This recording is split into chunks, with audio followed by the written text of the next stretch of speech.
Hello po, good day po sa inyong lahat at sana'y nasa mabuti kayong kalagayan at patnubayan po ng ating poong may kapal ang bawat isa sa atin.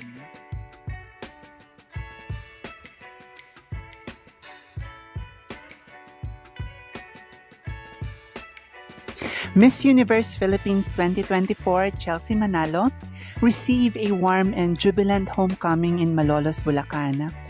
The streets were filled with proud supporters eager to celebrate their beauty queen.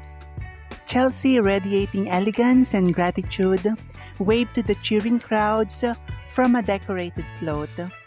And during her speech, she expressed heartfelt thanks to her community for their unwavering support throughout her journey.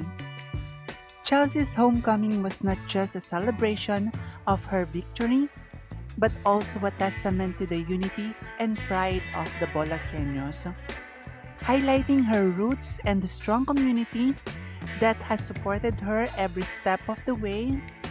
And the event was marked by cultural performances, parades, and a sense of shared pride, setting an inspirational tone for her reign as Miss Universe Philippines 2024.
Maraming salamat sa inyong walang sawang suporta. Hinihiling ko ang inyong tulong sa pag-like, pag-komento at pagbahagi ng aking munting channel. Pagpalain kayo ng may kapal sa inyong kabutihan at pagmamalasakit. Bye-bye!